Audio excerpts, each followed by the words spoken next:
Grabe ang hustle at depensa ni Max Christie laban sa Charlotte Hornets. Sulit na sulit ang 18 minutes playing time. Hindi kayang kaldagin ng forward ng Hornets na butatang inabot kay Christie. Pero bago yan, good news, Jared Vanderbilt hindi out for the season.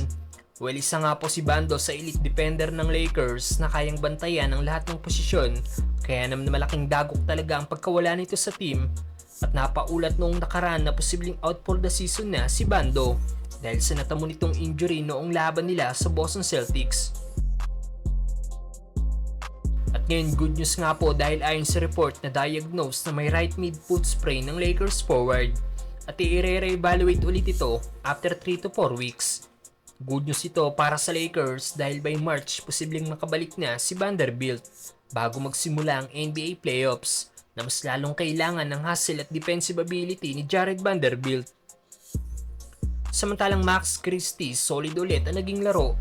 Sulit ang 18 minutes playing time laban sa Charlotte Hornets. Matapos ang solid game ni Christie noong laban nila sa New York Knicks kung saan nagtapos ito na may 6 points at 2 blocks. Isama pa ang solid defense nito. Kanina laban sa Charlotte Hornets, nagpamalas na naman ang kanyang husay ang nasabing Lakers guard na nagtapos ulit na may 6.3 assist at 1 block. Pero hindi naman matatawaran ang hustle at depensa ni Max Christie.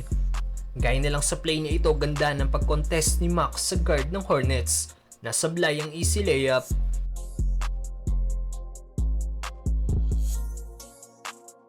Sablay naman ang tres ni PJ Washington dahil pa rin sa depensa ni Christie.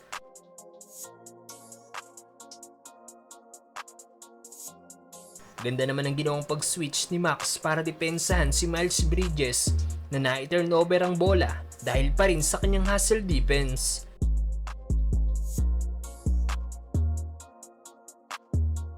Hindi naman natinag ang depensa ni Christie kahit kinakaldag na siya ni PJ Washington at binutatalang ng Lakers guard ang tira ng Hornets forward.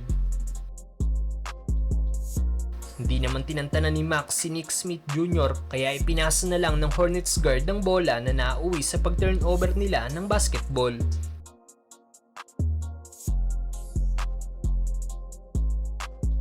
Maging ang current number 2 pick na si Brandon Miller ay hindi nakaligtas sa depensa ni Max Christie na sablay din ng tira.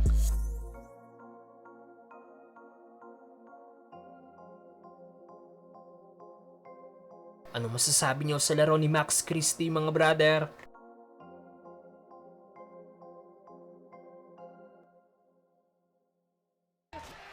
He can! Supermax!